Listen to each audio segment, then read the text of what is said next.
រ៉ុបប្រកាសផ្គត់ផ្គង់រូបភាពពីផ្កាយរណបដើម្បីតាមដានបទឈប់បាញ់រវាងកម្ពុជាថៃអនុប្រធានគណៈកម្មការអឺរ៉ុបលោកស្រីកាហ្សាកាឡាស់បានគូបញ្ជាក់ថាសហភាពអឺរ៉ុបអាចផ្គត់ផ្គង់រូបភាពពីប្រព័ន្ធផ្កាយរណបដល់ភាគីជំនួសទាំងកម្ពុជាថៃដើម្បីតាមដានការអនុវត្តបទឈប់បាញ់ការបញ្ជាក់នេះធ្វើឡើងបន្ទាប់ពីមន្ត្រីការទូតជាន់ខ្ពស់សហភាពអឺរ៉ុបរូបនេះបានជួបសន្ទនាជាមួយរដ្ឋមន្ត្រីការទូតកម្ពុជានិងថៃនៅព្រឹកថ្ងៃពុធទី17ធ្នូម្សិលមិញចំពោះសំណើអន្តរាគមន៍ពីអឺរ៉ុបនេះកម្ពុជាតាមរយៈក្រសួងការបរទេសបានប្រកាសស្វាគមន៍ក៏ប៉ុន្តែភាគីថៃនៅមិនទាន់មានប្រតិកម្មយ៉ាងណានៅឡើយទេគិតត្រឹមថ្ងៃទី18ធ្នូនេះជំលោះរវាងប្រទេសកម្ពុជានិងប្រទេសថៃមិនអាចបណ្ដោយឲ្យរាលដាលកាន់តែធ្ងន់ធ្ងរបានឡើយហេតុដូច្នេះហើយបទឈប់បាញ់ចាំបាច់ត្រូវតែស្ដារវិញជាបន្ទាន់នេះគឺជាសាររំលេចចេញពីតំណាងជាន់ខ្ពស់សហភាពអឺរ៉ុបទទួលបន្ទុកកិច្ចការបរទេសនិងគោលនយោបាយសន្តិសុខនិងជាអនុប្រធានគណៈកម្មការអឺរ៉ុបលោកស្រីកាហ្សាកាឡាតាមបណ្ដាញសង្គម X នៅយប់ថ្ងៃទី18ធ្នូម្សិលមិញ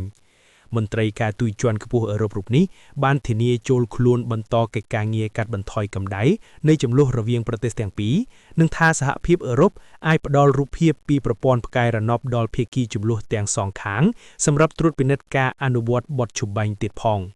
លោកស្រីអៀតសុភារដ្ឋលេខាធិការក្រសួងការបរទេសកម្ពុជាបានបញ្ជាក់ប្រាប់វិទ្យុបារាំងអន្តរជាតិនៅព្រឹកថ្ងៃប្រហ័សទី18ធ្នូនេះថាកម្ពុជាស្វាគមន៍និងអរគុណចំពោះសេចក្តីថ្លែងការណ៍ក៏ដូចជាគំនិតផ្ដេសផ្ដាសរបស់លោកស្រីកាហ្សាកាឡាស់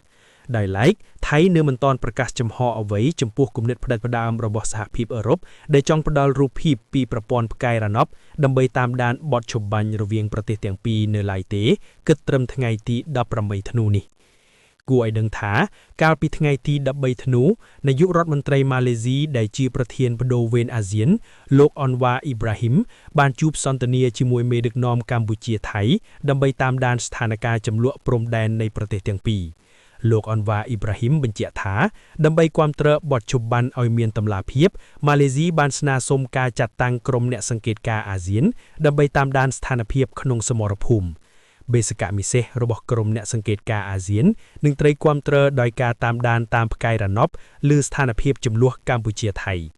បើតាមនាយករដ្ឋមន្ត្រីម៉ាឡេស៊ីផុសតាងដែលបានពីប្រព័ន្ធផ្កាយរណបនឹងត្រូវដាក់ទៅជជែកក្នុងកិច្ចប្រជុំរដ្ឋមន្ត្រីការបរទេសអាស៊ានដែលនឹងធ្វើឡើងនៅថ្ងៃទី22ធ្នូខាងមុខនេះក្រោយការស្នើសុំពន្យាពេលពីប្រទេសទាំងពីរ